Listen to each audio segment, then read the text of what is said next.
La mort de la rupture conventionnelle, c'est ça dont je veux vous parler aujourd'hui. La rupture conventionnelle, vous le savez, a connu un grand succès. Il y en a plusieurs centaines de milliers par an qui sont signés et qui permettent de pacifier la relation entre l'employeur et l'employé lorsque elle doit prendre fin. Parfois, ce sont des vraies ruptures conventionnelles avec une vraie envie de se séparer. Parfois, c'est le salarié qui n'a pas envie de démissionner parce qu'il a besoin du chômage et il a envie de toucher son indemnité de licenciement. Et parfois, c'est l'employeur qui n'a pas envie de licencier parce qu'il sait que c'est assez désagréable à subir et qui préfère passer par la voie de la rupture conventionnelle. Toujours est-il que le gouvernement trouve qu'il y en a trop, que tous ces gens qui partent en rupture conventionnelle ont droit au chômage et qui sont donc couverts par le chômage, ce qui pèse sur la collectivité.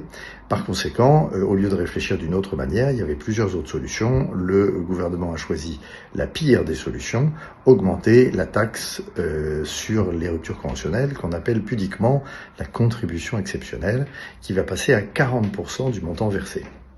Autrement dit, vous versez 10 000 euros à votre salarié sous forme d'indemnité de rupture dans la rupture conventionnelle, ça va vous coûter 14 000 euros. Alors, c'est très simple, ce qui va se passer, c'est la mort de la rupture conventionnelle. Tout le monde va repartir comme avant la rupture conventionnelle, avant 2008.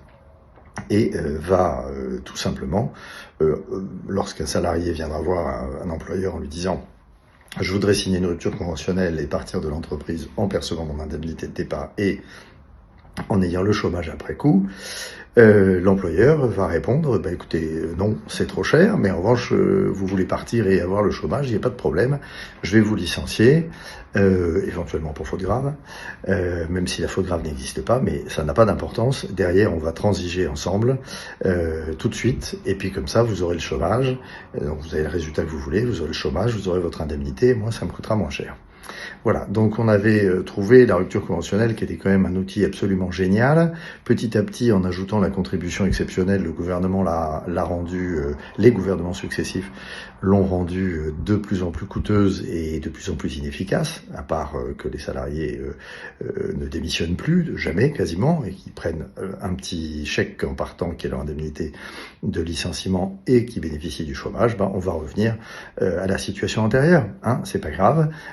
Quand les gouvernements font n'importe quoi, les employeurs s'adaptent, et on va s'adapter.